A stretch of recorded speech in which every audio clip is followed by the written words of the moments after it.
atua e pai mai.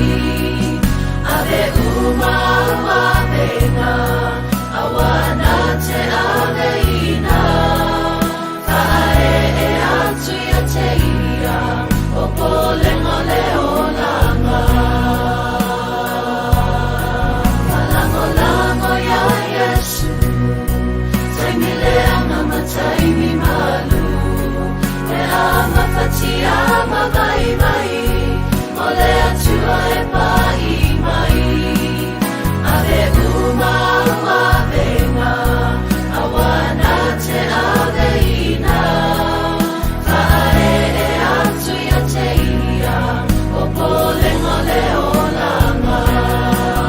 Kae e atu ia te ia, o polenga leo langa.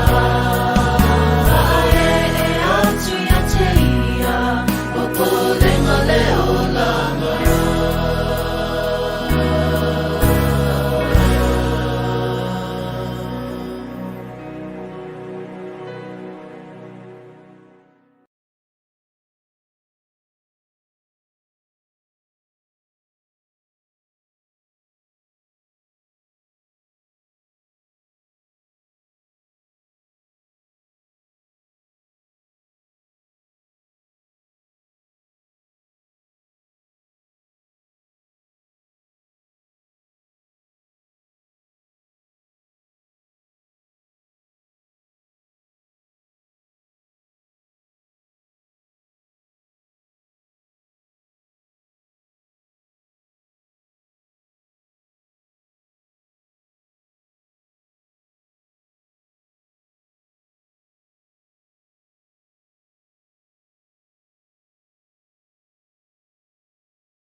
Lo matu te mā pa ia e. O matu o mai o lumanitu la pa ia o lo sapati. Matu te whafo ili vi inga mar whaftai whamanuina si silo lo alofa. I lau lawe inga soifua le ola utangata. Ai maisi el matu ne e kalesia. Sa e matia lo lato soifua msi o matu ola. Mea umalavan si o mia i matu na vai aso. Ai maisi el wha ilo whea loa i pēr. Lo si o mia i matu. Whawhitai tele i suila pui ngā lofo la te soifua mleola. Ane tu lala mata am talia o Sauniga le ie. Whamul mo le fio mai angang paia. Whatum leola tfingalmu matu loto le tumu me le langi. Matu langona li sufonga feta lai oe ai whalo longo e matu. Whamnia mai matu whamul mole. Whamangaro e matu se. Lo lau suafa Yesu whawhitai tele lava. Amen.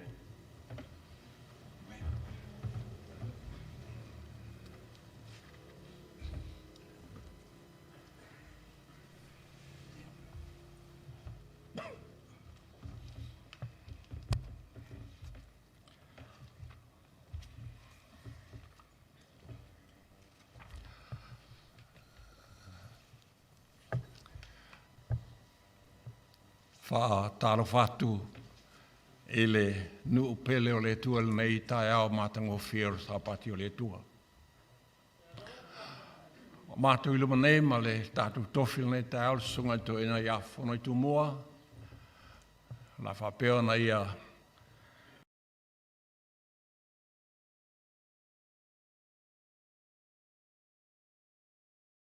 whata se sunga to ina ia taala.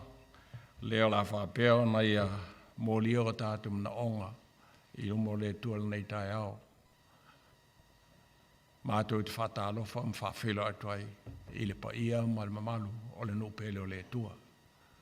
Lau talo ina i o tau mantua ana au auna. I lunga nei ia o tau talo le leoa. E le nei tae ao. Ala salamo. Sarau sulfitu o e foi tau whapenei. Vea tuia e a Iova o tau anu ese umalawa.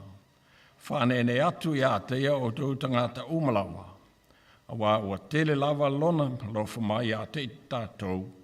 O le whamao ni foi o Iova e whaavau lava i rea. Ia o tau vi atu ia i te iau. Mai le nasa pati se o tātou. Au li mai nei tae ao sa pati o le tua. Tātou te mana natu mafu foi upolo whaonga ina mose. I le malanga mai le nuu mai e kupito masan wha. Mau i wha punga wha penei. O le ao malosi o le tua. O le ao wha lo le tua. O apa au a ngel o a eto. Ni wha pera na siti ane ai o to i le nuu o le tua. I ona po. Mai el tel tu nunga. I le tūma wa ai wha mawhau whau iai. O winga i o le tua. Nei a whai ai loto so i fuamla wola. Ma le nasa pati si o tātou tau nu. Ma le nesa pati. Sa wha loa na au i la o tau whainga malanga. Sa ia pui pui ma i leo leo. Ina ua o tātou vai mo tātou i lalo. Na wha peo na i seti ai na i tātou i lunga i apa au pe o apa au aeto. Ona rona lofa mnonga ngalei. Whamela ia le whaisalamo. A whai o le melea sa whai le tua mo i tātou i lea sa walinga. I o tātou vi atua i le tua ma whamnu na le tua. Ona rona lofa mnonga ngalei a te tātou. Le ngata i o tātou mātua. Ai whapea ia mai a tātou whanau. Leu taluau pele le tua i le nei tai au. O lona sapati.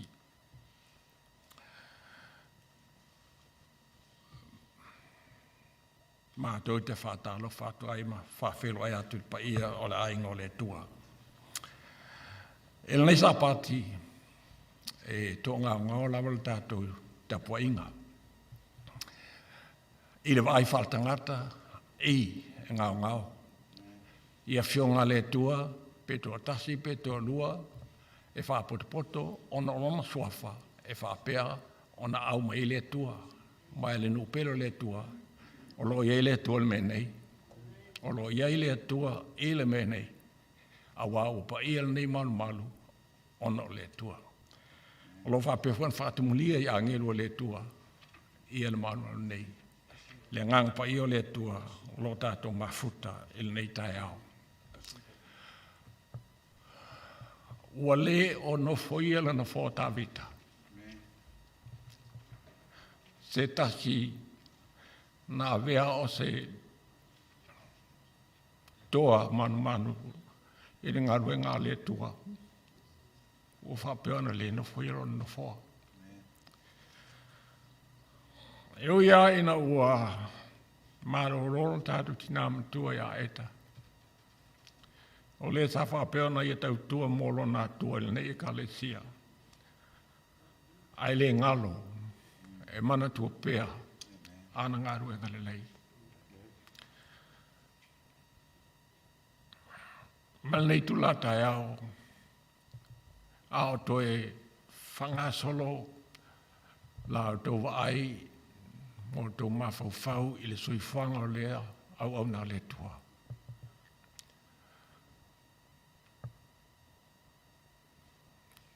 O loo taule maina i luma nei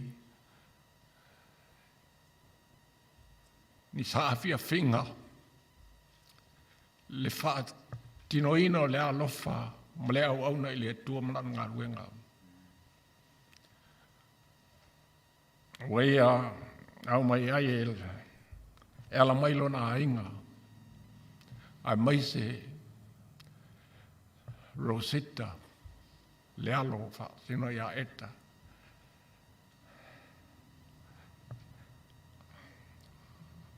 o se uso o sa fine tono le kalesia o fai taulanga mai ai mo le kalesia pele le tua e se fulu afe mo le manu le tua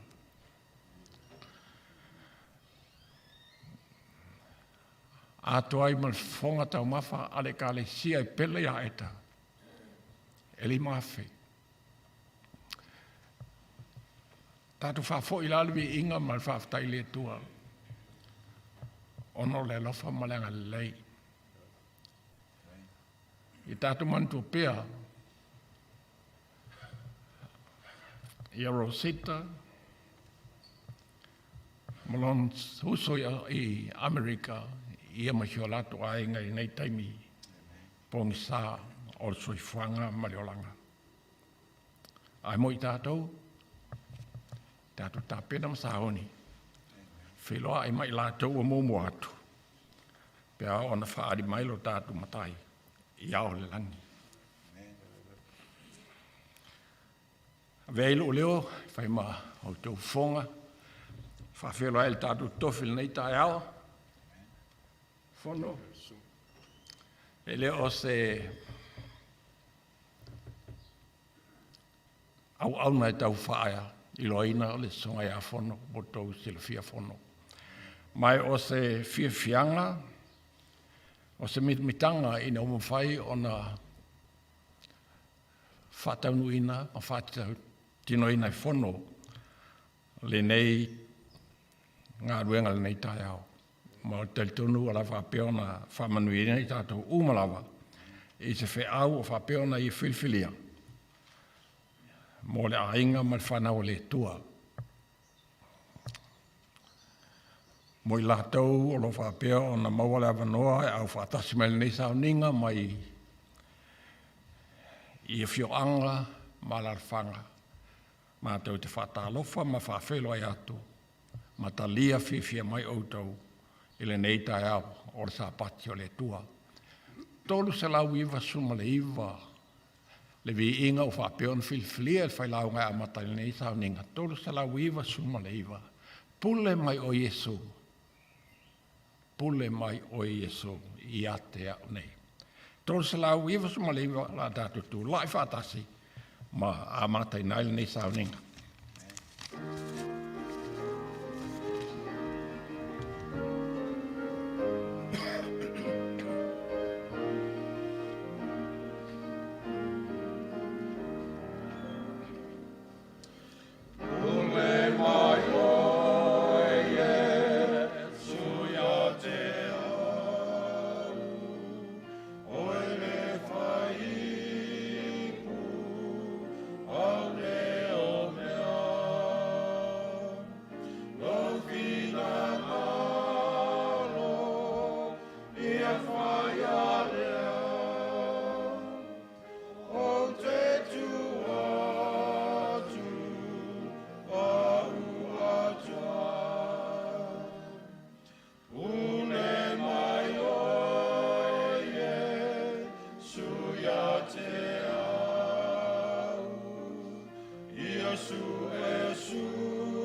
A whauau le tātou tāpa inga le tua, e ala le tātou te talo.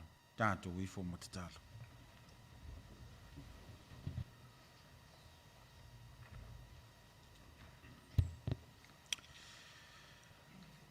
Lo mātou ta mai o le langi.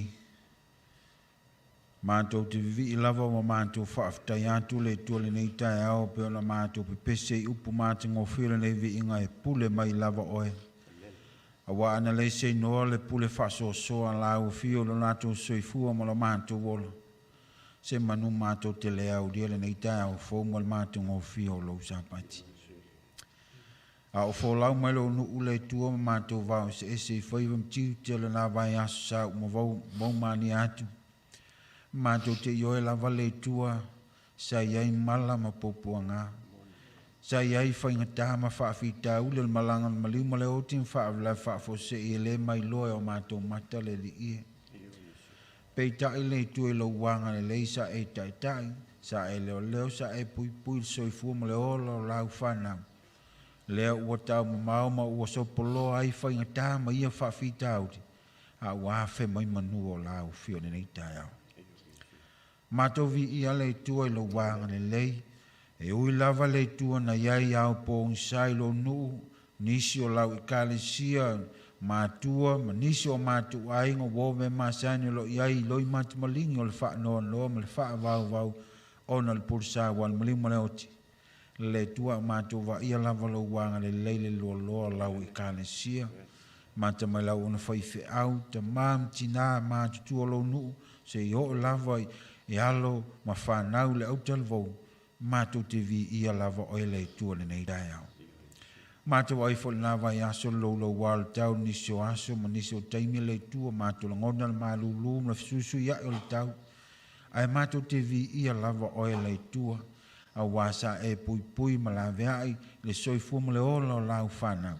Ua mātou au lia ma le mātou ngō fio le nei sa pati ma le nei weekend mai a te oe. Le ie o mātou whaaftai fo le nei tae au, e fo nisi o lau I kāne sia sa ato I sea sunga I tō inam whaltuam te akono nisi o lau nu, sa malanga malolonga po asi singa fo I ainga le nawai aso. Le tua mātou vi ia ma whaaftai alo wanga le lei, mātou toi mafutam whila I fia le nei tae au lau sapati, vi ia lava oi lau wanga le lei. Lau tau singa o lau puipuinga lo nato soifua ma la mātou wala. Ta mai ana le se noa lau fio se manu mātou te le wheloa I mnuia mai la te oi. Le li ie le tele o le whaamdianga lau fio le oa ma le tamau ainga, o le ola ma le malosi o au whaamdianga ese te whaamdia I mātou ma tono o mātou ainga. Le li ie le lanu ia mātou upu la mātou te whaaftei ai lo wanga le lei. Ai mātou te vi ia ma whaaftei atu ta mai, a on a le se noa lau fio. Mātou te le vaia le tele so sia ma te mau ainga sa e whaamnia mai aile le I. Ne fo I sa pati le tua mātou whaaftai le nei sa pati mātou ngō fie, to e maule awano e tala nai whai tuto o lo malu maudu whale lo nuu, tā pua inga le nei sa pati. Le tua mātou te talo whaaftai ato o la awano e u lava na mātou iai, teimi whainga tāle unga lo iai whaamai whaafita uli, lo mātou sai tia ai ono susi o manga o saunga le mo mātou. Ai mātou whaaftai awa noa mai ati oile le e. Mātou te mai mātou te whaalonga o e wheta lai mai. E hala le ia o whiongpa ia le e. Ia pangala valea le tua. Tele na ua le lofo la o fio. Au I mātou lava se whanau ang sala I ati oi. Mātou te talo ta mai le nei tai au wha mole. Se ia lofo mai e wha mangalo le mātou I fonga le nei tai au. O I mātou se whanau e le al telo teimi, mua lava le tua, mua meo leo lango me ma vai ma mauantu le tua, a mātou whaangalo ina pia le lofa ma le hanga le lei o lau fio. Ta mai te talo le nei I fonga, o se I fonga e hanga salama, po nai o luma mātou te talo wha mole, se e wha mangalo le tāpo ingalo nuu le nei tai au. Mātou talo le tua, sauni leo nuu mātou te wha longo le tua I lau wheta lai mai, e ala I o whiongpa ia mala I lau o auna le tua le nei tai au runga le whata. Mātou siti atu ma mori atu lau o auna ia sunga to ina ia Fonoitumua le nei tai au. Wheta lai mai a oe e mātou whaanonga longo ta mai whaanga mole. soasoani lauauna faamanatu lana tapenanga ma lana suʻesuʻega lenei vaeaso le itua ia faapena matou lagona lou feta lai mai avea o se vai malua tafe atu tafoifo loto ma gaga o e ʻu mafatia no te moia le ngata o lima le hoti whaavelave tupu ia e maise lava o la mātou sauniuni ma mātou tāpenanga le ie mo le langi ma le ola e whaavavau. A vea whi aule nei sa patu se whaamaru singa molo no umai mātou uma le tua whaamal mole. Nia la u auna, mia foi la mātou whaalongo le ie. Ia vea o mātou loto se ele le lei mātou te whaalongo ma ustai matalia e tusa o lou lava whilangalo. Mātou le whaangalo ia tu fine a Rosita, mai se o lātou ainga, le tua le nei tae au wha mole, e fo inisi o la iai maftianga, so se tasi lava le tua, mātou te talo mana tu e lātou i e pai atu le file mua lau fio, wha loto nenga ma wha mafan whananga lau fio le i e wha mole. E inisi o mātou mātua lo wha ata otori e mai o le tino, tono ainga po tono fo i mau tangasa ngasa, le tua mātou mana tu e lātou la mātou te talo le nei tae au, whaamol mole i ei whaamalo longa o ilo mātou tua. E nisi le tua o lo mātou sa pat whaatasi le tua le nei tae au ta po inga yo malu po tonu fo yo o penga so ta inga le tua o whaalongo longo whaafonga mai ei le i lo whilangalo. Mātou mana tua i lātou i ele anga le lei o lau fio whaamol mole le sa pati. Tua lau i kāna sia ainga te tasi lau ona whaifi au male ainga lau tala vau male mātou whanau le tua. Whaamol mole i ei leo leonga ma puipuinga ma whaamianga oilo mātou tua. Mātou te le whaangalo le tua le whainga tālo i ei le lalolangi le tua no whaamai pisi le le ie. Ia mātou te tālo mtui nātu lava i ate oe o ata wa ia i o whailonga le lata tele mai o le fhoi whalua mai o lau fio. Tāu whi mawina lo nātou soifua mo le mātou wola. Puipuinga whaamai le tua mo le soifua lau whanau. I wha penana e fisosoni mai le tua molo tele ma le mātou wola wha tūtua mātou tatonu o leo toa ma mau e fio mai le ie. Io la mātou te talo lele ia le nei tae au wha mia mai le i fonga ma le tāpo inga lo nuu wha mole mole. Ono o Yesu o mātou wole mbala au tu mai nei. Amen.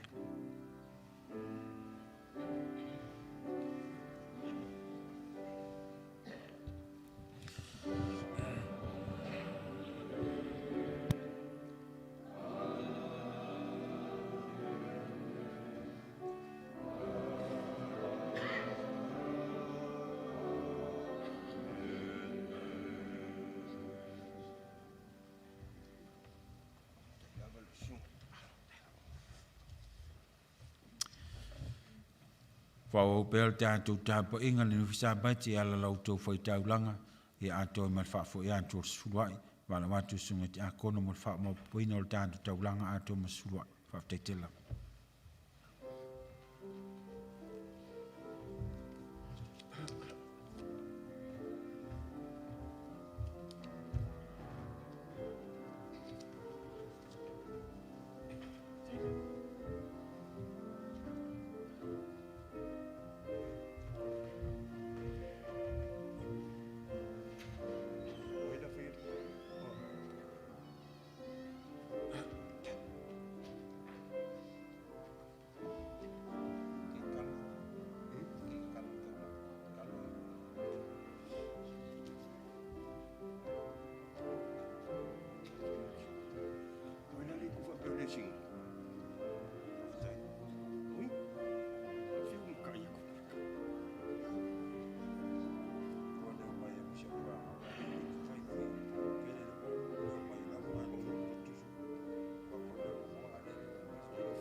talo.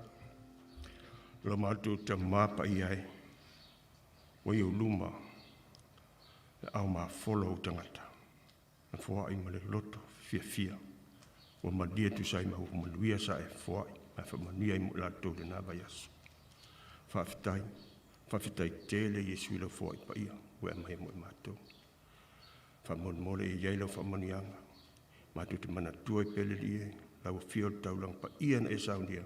Lau lava soifua. Ina i mwheo mātou mau i pele a nganga. O lau aunati at e le loto mawalalo.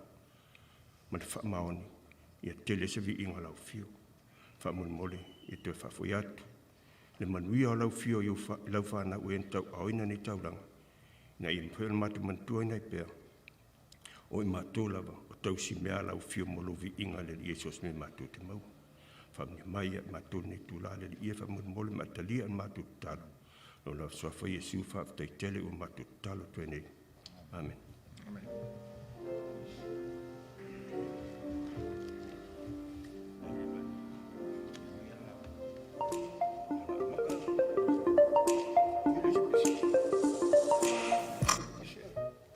Talofa lava, mo loa le soifua, o loo inga o karase te whanu. Manuia le sapati. Hello and welcome to the children's story. My name is Karase te Whanu. Happy Sabbath family. My story is one of faith overcoming fear. I hope you enjoy my message. Israel's first king was named Saul. King Saul did not obey God. So God said to Samuel the prophet, "Find a man named Jesse. One of his sons will be the new king." Samuel found Jesse in Bethlehem. He looked at 7 of Jesse's sons. They looked handsome and strong. "Not them," God said.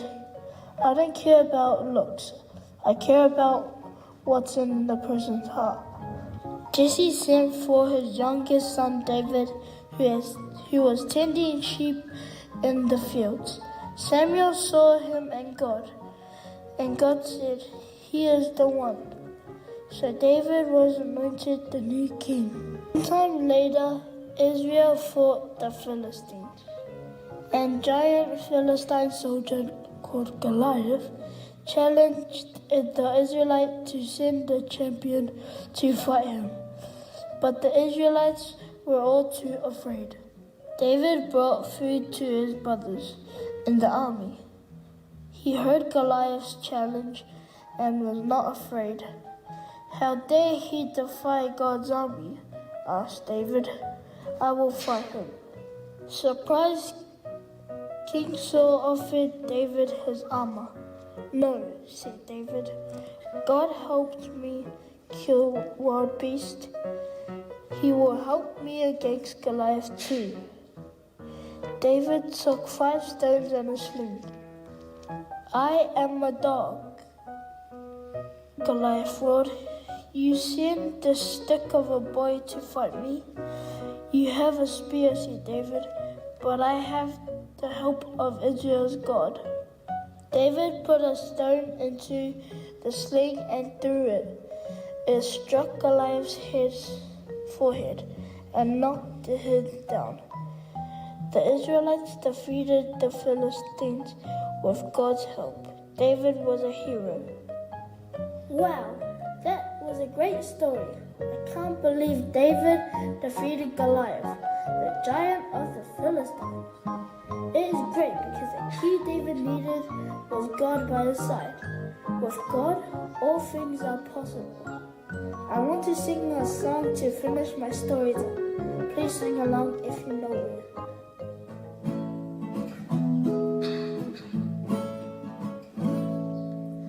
Only a boy named David, only a little sleep. Only a boy named David, and he could pray and sing. Only a boy named David, only a rippling brook. Only a boy named David, and 5 little toes he took. And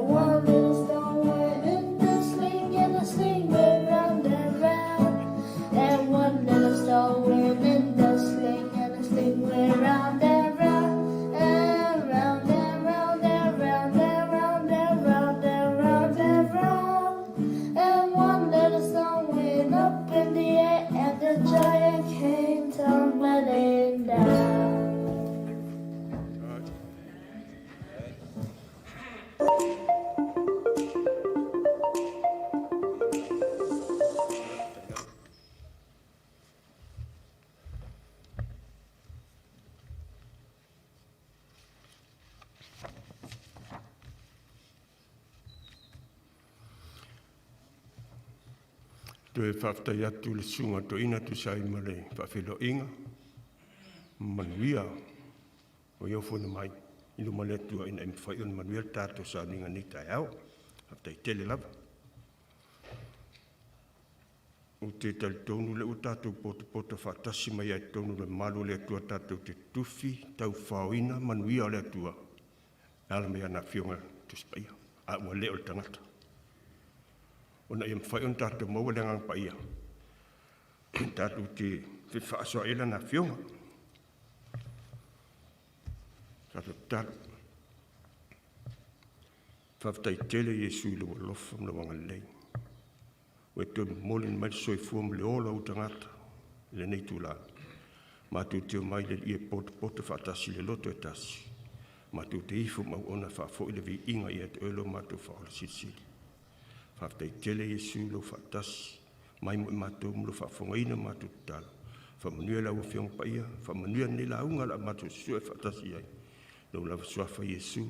Whaftai tele o mātou ifum whamau lalo tuenei. Amen.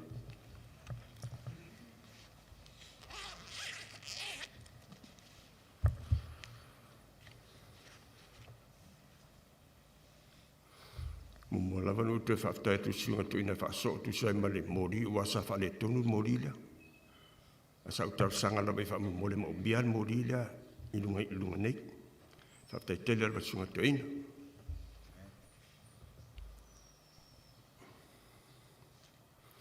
Whautuina le tātou launga po le tātou tufuna ina le whiunga pa ia le atua.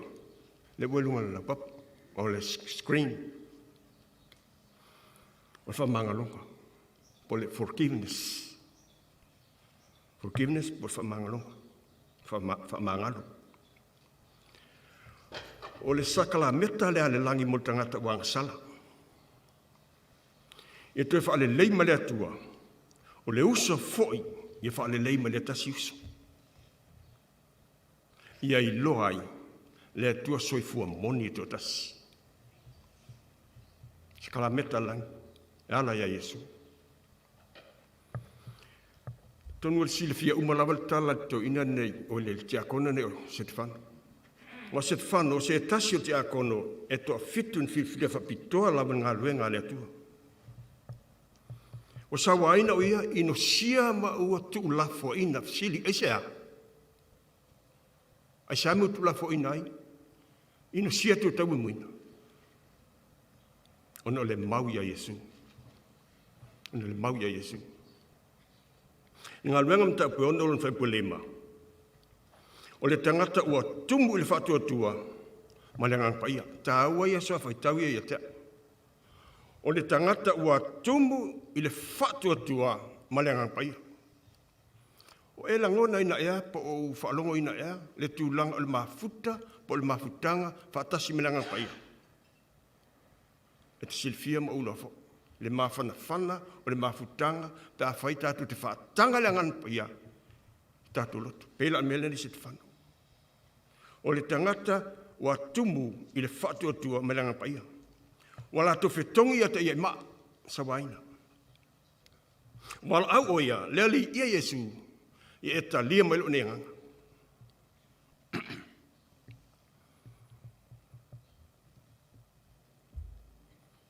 A tō turi o ia, malanga atu ma leo tele. Na ia whapea tua i lumare atua.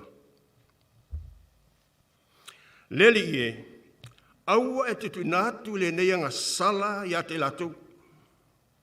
Wa umatu ia upu, o na moe leo ia.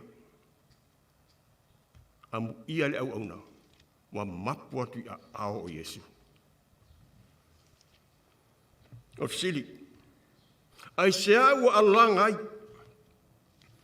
Oia, leli e, aua te tunatu le neiang sala ia te latu a lea e o tia le loto i ti ngampu puanga. Pela wala natura i tātou, mo muam na ea, taui, le mele fai me tanga te oi. A fa mai le tali sili lea, io e le ai se taui masui a le nganga taua i vanga lea. A le nganga moni o le loto fa mangalo. Ina ua talia ti ngā ma puapuanga e amor sa tauro fa tasi mai Yesu i kale vario. O langona i tauna langona ina i tātou tinga tangsa. E amo fatasi sa tauro mai Yesu i kale vario. O lea usoe, o lo tātou man malo fo ina fatasi mai Yesu i lungo sa tauro. Pe a fai e a fio tu maulanga pa ia, i o tātou loto i le fatu atua. Ina ia fai matino e tasi a keriso Yesu, a wa o le mea lea, wa wala au lia na i tātou. Tonu li o le fionga le atua. O le ainga tasi o le atua. E lei fai fua le wala au le atua ia ona. Si o tātou te wa aia lava, ma mana tunatu ala i le fatu atua. Le taunu unga mea malava ia keriso Yesu. Aua fo o i o le whaapongai ma le whaawa o ngā moni o le tāua o le nganga o le whaamangano. Start te wawa iai. I le lukam ta pelosu ma tolu fai pelosu ma wha i o tātou ma o tūfo i lea. Se tātou fai tau whaatasi whamumori. Whetara atu leo Yesu, Lauga mai, e whamangari nā tu ia te lātou, wā wanātou le loa le meu wanātou whai. Tuftu whai lātou on ofo, whai leo le vini. Lauta mai, i e whaamangaro natu. Ia i lātou,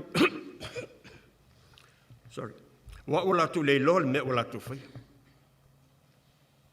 Whai, ma le leiloa, ma le malama le mele lo whai. La ingo le atua. O lana upu mua lea, iana upu muli e fitu i lunga al sātauro. Lelo ia i.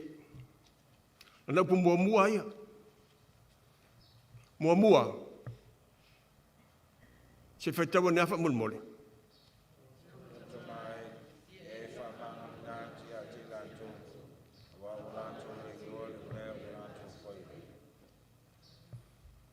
Whaitau pesa i ol fitu.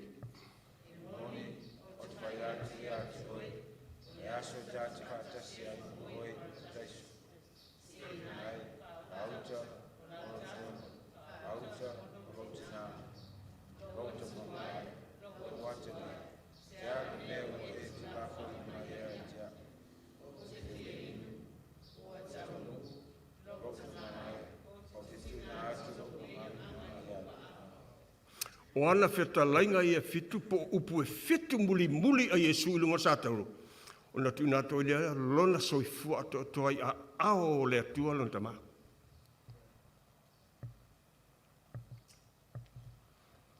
Ua taunu lea. O le whaalotanga na tong yola nai lau soifua ma lau ne yola tanga tangsa. Ua maua i ta ula manoa o tong yola nai tātou ala le toto pa ia o ke riso Yesu ua taunu. O le mafu anga le o le mission a Yesu na fio mai lalangi nei moai, mo oe mau tinga tangsala. Lan me tanta whaia, wha maulalo talia. Wha maulalo talia. E ala lea, le soifuanga li ua atoa lava le aso, ma le aso.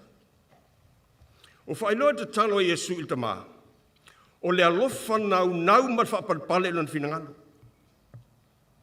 Ina i whaamahangalo le tangata angasala, whaapea wha mai lātou o ena whaasātauro i ateia, le alo o le atua soifua. E ula wa ina matuituiti ngā ma puapua ngā, lo i tau awe na pea i lona tino i lunga o le la au, o lo whaasātauro nei o ia. O le toto foi ma le vai ua le au no na tafe ma malingi mai i ona manua. Mai lona tino, ua masai, aisea, o le la popo au whao, te ma airo wha mauena au.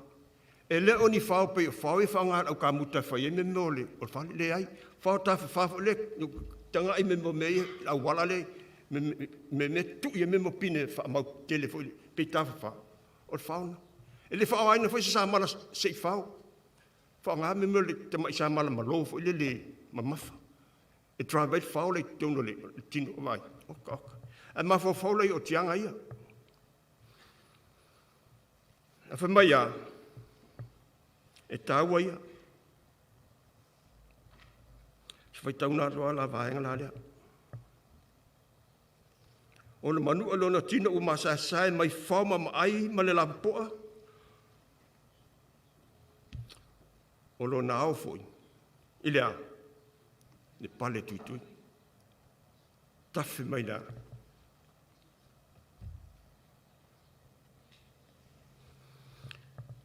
lo soi e lei fa vai ai oia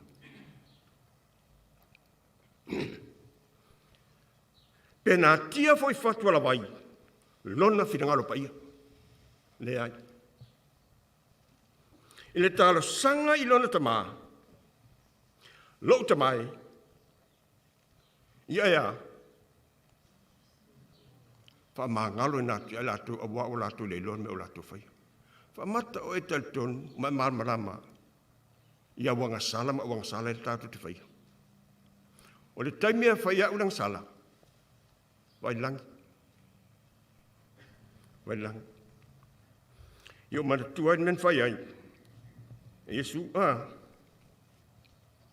ma ele fa vai ai o ia pena tia I fatu ala vai lon fina pa ia ele talo sanga el tama ia fa mangalo ina tu lato ese le tau al vai ngale a wa wala to le lon me o lato fai o sili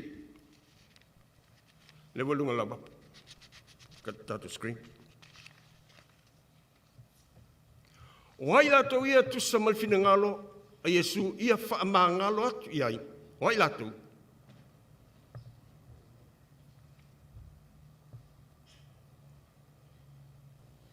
mfanto fai tau mai fa mulmor ia mal lama le le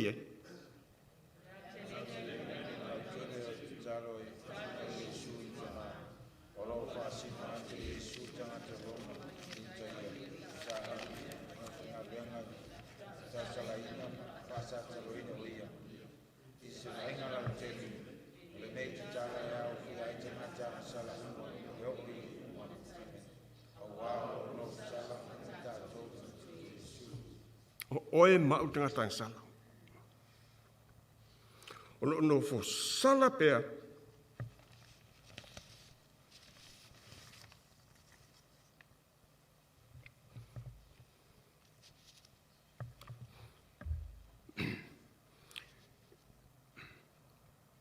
I le toto o Yesu.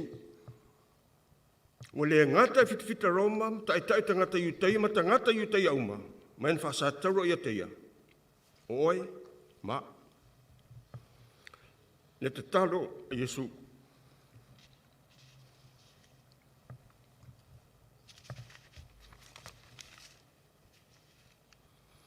Mana tua lau soe. O le se tawi masui il finangalo lofa.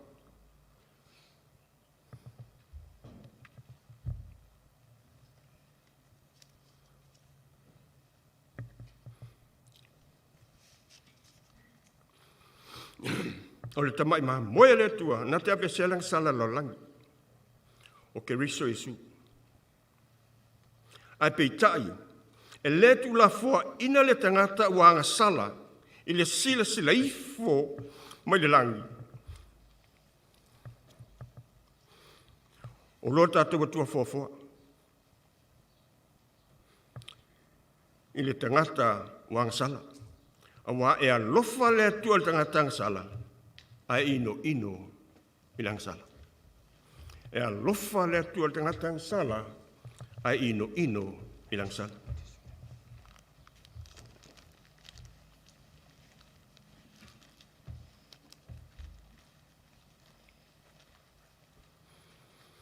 Mata ulos meleono fa pelus melvalo.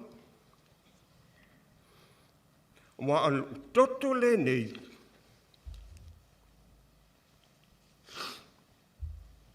O lo toto le nei, o le whengeng fu. Ua whaamalingina mo tangata to tele, e whaamangaro e angsala. E leo se toto a, o toto Yesu.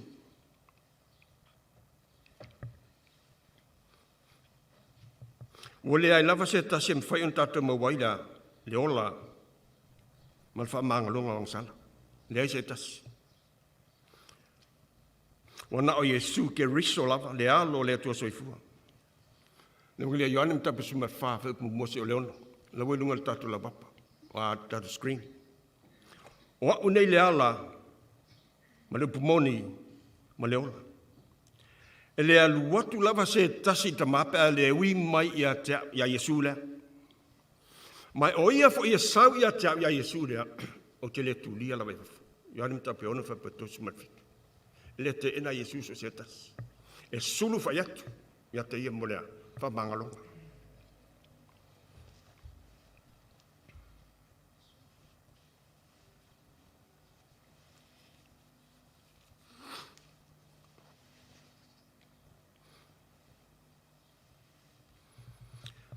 O le whamangalonga wanga sala e tusa ma leola whaulai o lona alofa tunoa.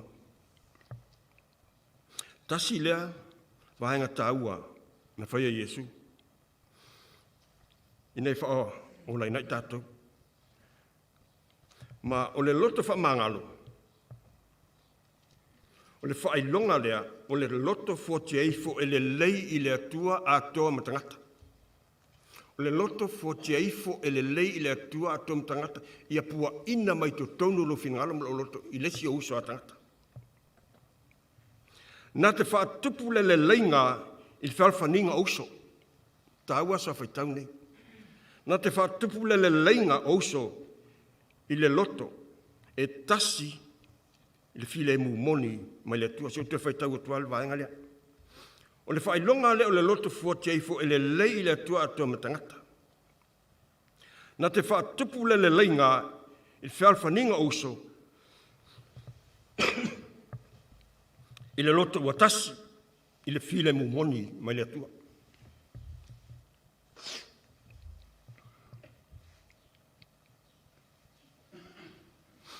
Na mawhai o sefa on tu whatasi ala mafutanga maleanganga.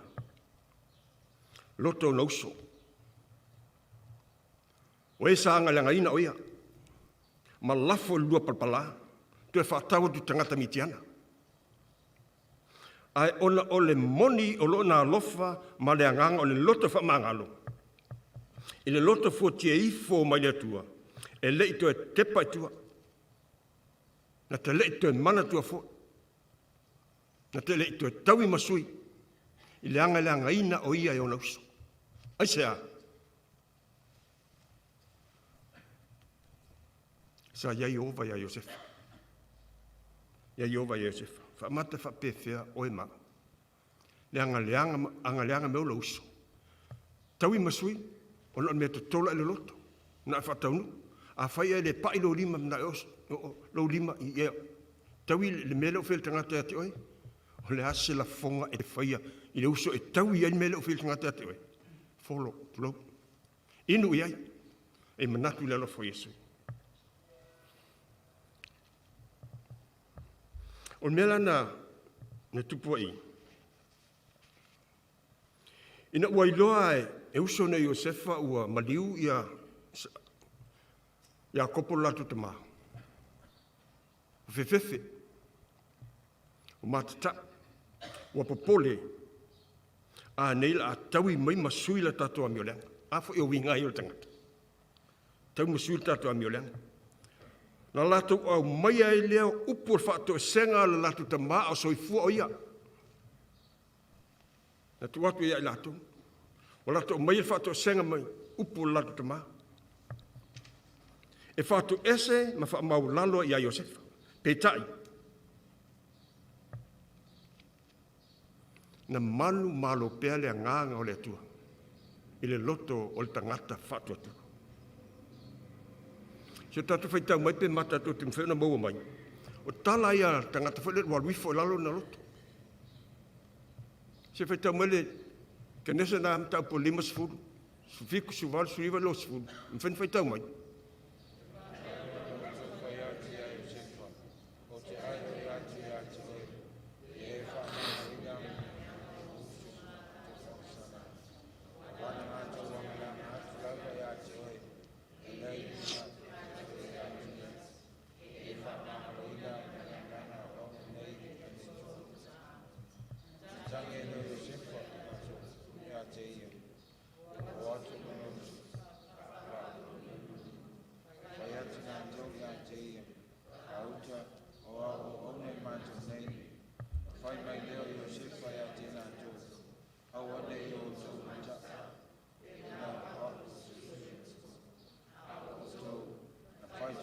tino tau i le anga ia a o le tua na whina ngana ia i nei ina oki o whawaina o le nuko e peo tau nuku nei o nei. Ta ua telele wha maanga longa Iosefa. Ina ua o le loto tangata lau wha maua lala wa Salamo. O ngā lulue whatasi mea u, le tio e moni e lava. Ro me vadu whai pelus me vadu. E ngā lulue whatasi mea uma mo le leo la toea, alo lofa i le tu. Le ua noa tia al file mua tasi mai le tu. E uina whewhewe, ala uile nganga le tu. Aisea, ale sa mafua al tangata lea. Iai Iova ia Iosefa, mela lea. E whata otom tapu sumal whawha pe tosfuru, o le loto le lei, o le ola le ile tino. O le manongi fo ilea, e ola inisi. Ha len sau Iesu e whatino. E mule ianem tapu sfuru pe sfuru. O sau na ia lato maua le ola, ia maua tili ai lava. Se to sila ne lava wha mole to tono tatu ainga. Po le kalesia, po tu tono ngā ruenga.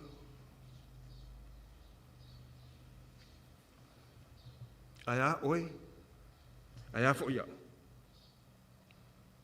Whamata, wa veta to manisi, wa filfilia le atua, e whai ma whaola setas. Whamata, we o, ile o onga lea. Ia whai oe mau, ma whaola setas.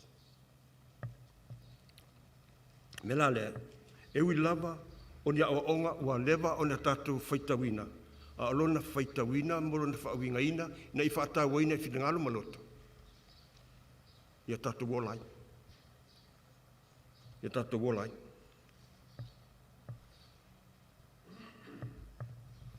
O te mi umalava tātou te talo ai. Whai ulava i leo lenga. Whai ua leo lenga lea. Ia wha maangalo ia uangsala. Ia wha maangalo ma ia mata uangsala. E tāua tele. Tāua tele o lenga. Pe lava on tātou wapai fo ia i lao onga mai a Iesu. Ai, le mamadue le ngā e kalesia le atua. Ai, se a lava on tātou te talo. Le atua i e wha mangalo atu. A whai fwoi tātou te talo i e wha mangalo atu.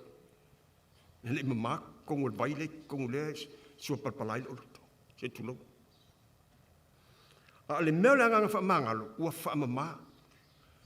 Wha mangalo, te wha ngalo, pe o melena ia Iosefa. O mea tau na maua tātou. Wha mangalo, te wha ngalo. E leo le mea lea, ua umaonga malingi lo in mata.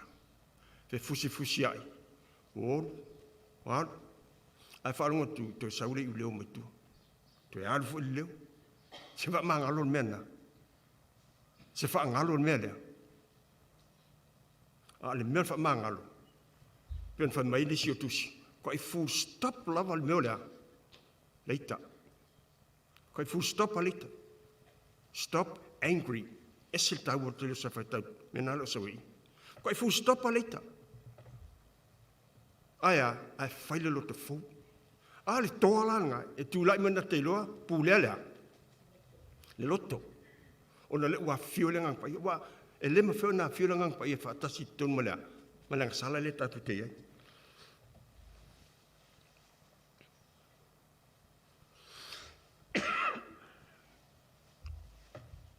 Tūlou lava. E tali tonu. O matua telo a venga nga sala lelo tatu tau ave na pia ile aso mele aso. O kokai. Telo a venga nga sala le tatu te tau ave na pia. Aua le tau fia i tutono le loto a wai mai aia. E mai a whaina fo ioi. E tupo le mai. Aua fo le wha pele pele ina le nga sala. Aia tam whaia wha ama mulu atu. Alala, ile tatalo, ile atua, ma loto maulana. Whaali, wha ingoa langa sala ilona ingoa, I luma le atua.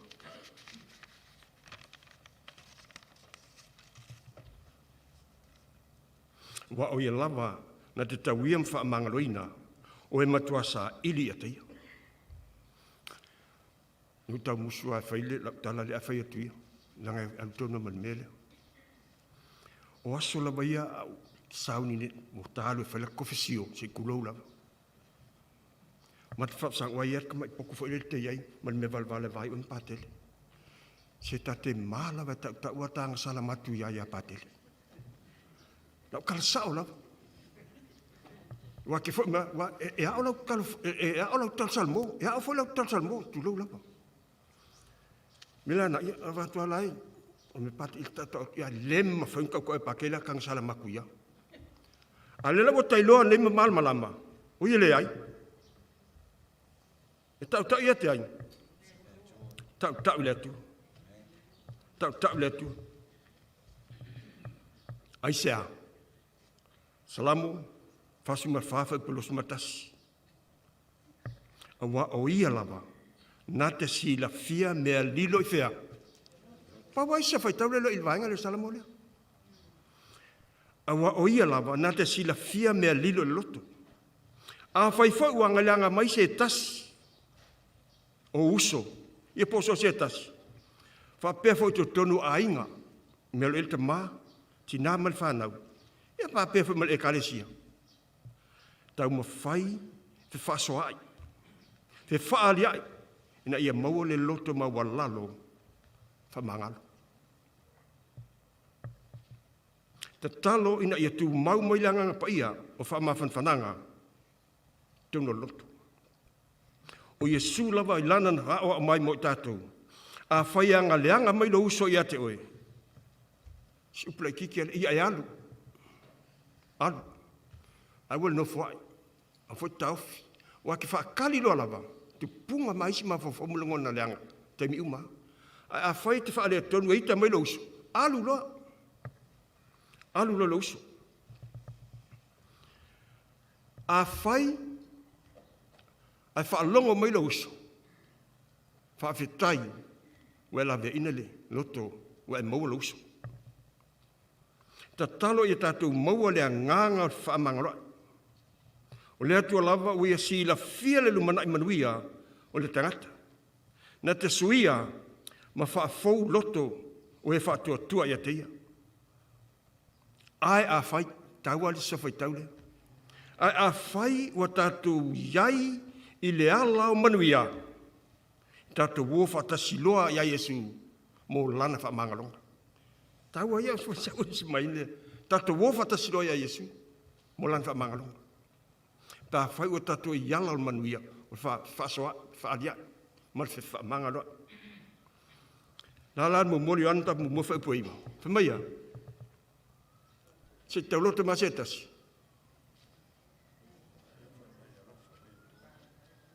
Ia le lei. A whai tātou te whaalia tātou anga sala. E whaamaoni fo o ia lea tua lea. Ma lea mia tonu. E whaamangalo ia tātou anga sala. Ma whaamamama ia tātou. Ia mio lea tonu malava. Ioi. Ala tau sa whai tau lena whaamurumuli atua. Tātou wo whatasilo ia Yesu. Mo lana whaamangalonga. Awa whai kāku ki ang sala umamai vai umala. Tāua te lasi tanga lea. Tāua si tanga lai titi lea. Reconciliation is more important than sacrifice. Reconciliation is more important than sacrifice. Whaleleng, wasili atu le tāua i le tāulanga. Sila tu tāua le tāulanga. E whesam ta pu wharwha patosu malua, ai au tau whianga le iai. Ia whe muti wa lea ilo au tau walofa. E whaamanga loa i au tau, whaapei, ona whaamangalo o tau e le atua i a ke riso Yesu. Tāua i sa whaitaulea ni mawai munmuri. Whaapei ona whaamangaloina e le atua o e mau e ala ia te ai. Ke riso Yesu. Tāua tele.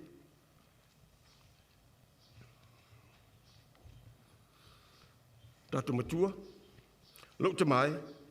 I e whaamangalo na ki a te latu. Awa o latu le loan me o latu wa. Whaia. Ioe. Wa le ai se anga sala ua sili o na te lepe lai titi foi. E mawhai o na whaatusa tusa i le alofa whaamangalo o ke riso Iesu mo oe maa, tato umalapa. Le em fain fatustusa. Kolosem tapu tofa pa sumatolu, tato faitawa maui fa molela fa soenat.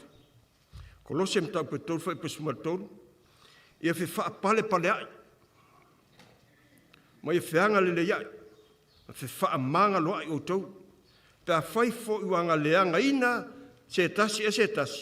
Fa pe ona fa mangalo mai ke riso ia te o tau. Ia fa pe fo i o. Sorry, e o tau na fai. Fa mangalo mai ke riso, ia fa pe fo on tatua faia. A o le alofa, e lau tua i nei mea umalava, o le fusi lea, e a toa i ona lelei. I le tatalo le li. Il talo le li. E pei ona a oa o mai Iesu mo tatou. Lo o ngā tonu e lava le tarsanga. Ma le tatou mana onga. I le atua.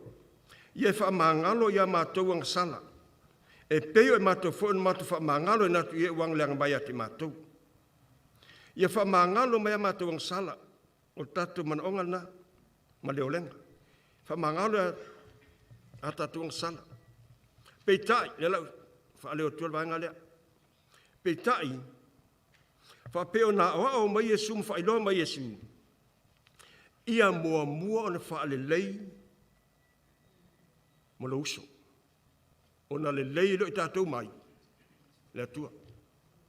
Tau i sawhai tau lea. Oi, mahi e kere. E salama le tangatang sala, e sel vaenga lea. Le lotoita, le silesi.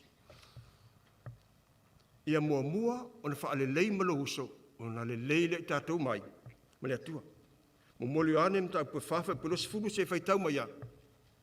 Mo moli ane, ta ua whawha pulos fulu, whaitau tātou mau masan, se whaitau.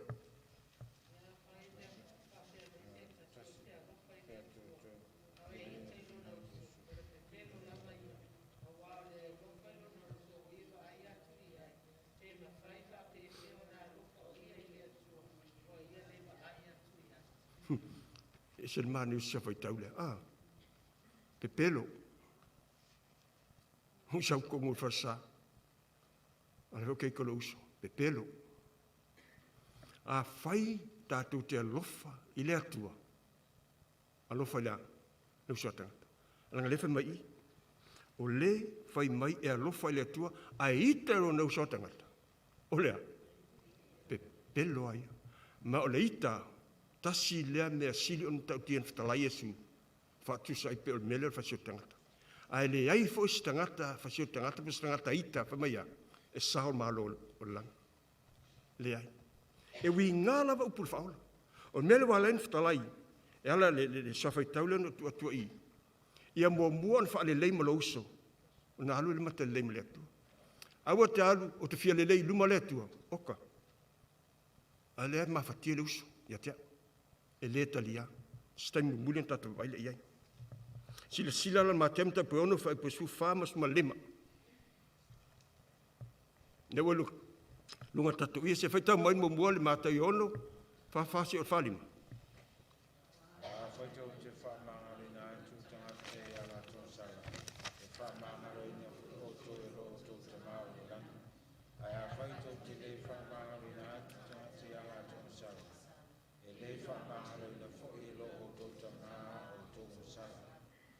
Mal mateo nai.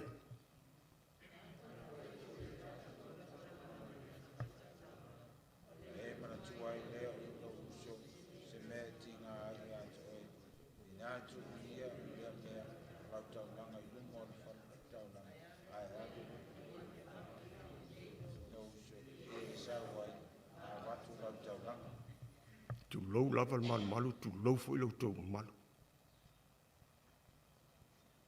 O fa pefea o leo fia malu le tu. Le utatu mai malu. Pat pai.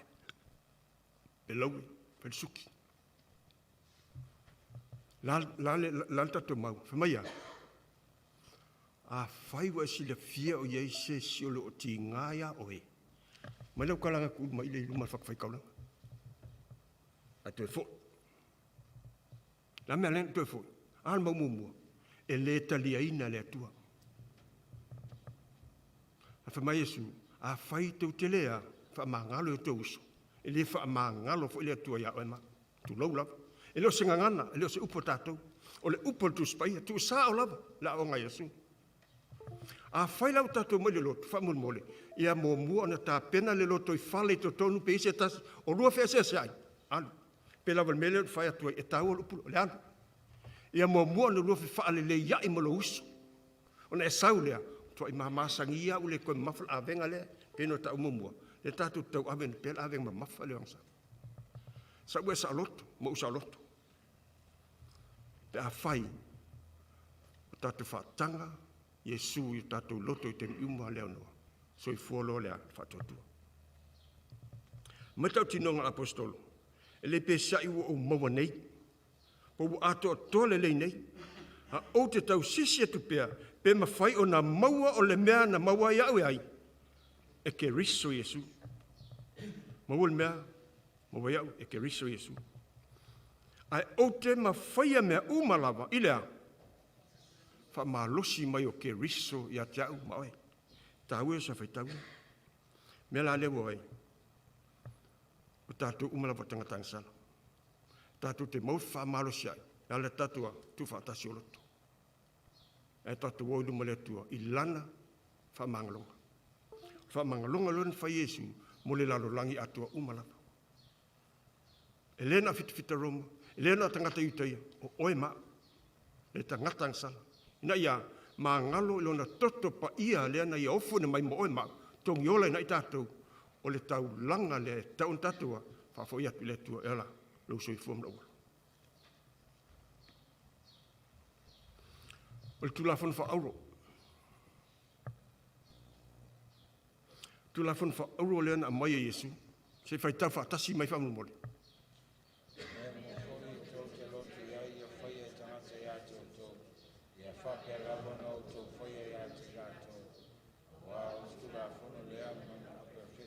The golden rule. O ana mai ai, po fonga mai a Yesu. O mea umafoi, tau te loto ia whaia tangata, ia te autou, ia wha pe lava o na autou whaia ia te ila. Taua ia. Whamailo le saiko le tu mai i. Alofa i le atua, alofa i le uso. Alofa i le uso, alofa i le atua. Nā lea, maua le tātou lea, le whaamanga longa lea na sau Yesu e whai, wa tāua i tātou, wa ta lii, maa whawhine, o le atua soifua molona, maa loe whaamau. Me la le wai, o le taunu unga ne mea uma, tong yola Yesu, mo oe maa, ia tātou ola, ia talia, au le whai alo finangalo mo loto, alon finangalo, ia whai alea, manuia sa pati.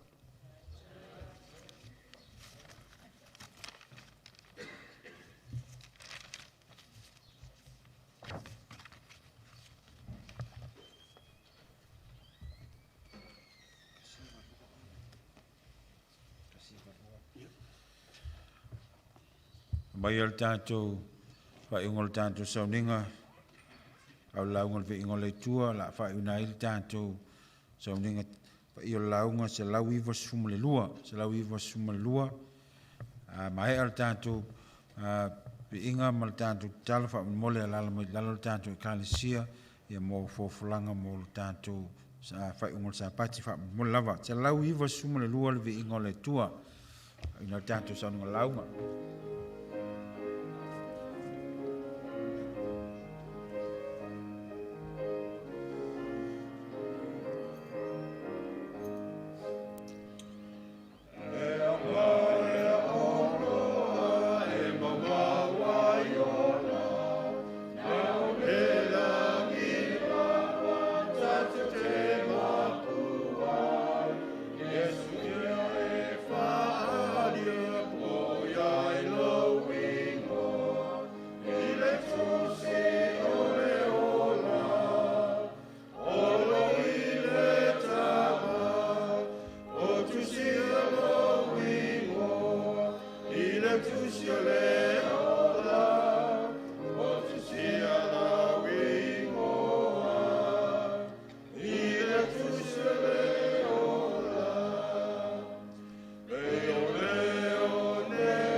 longa mal whaaloalo, te talo atu ia tātou, te talo whatasi talo le rifa mai tātou Sauniga.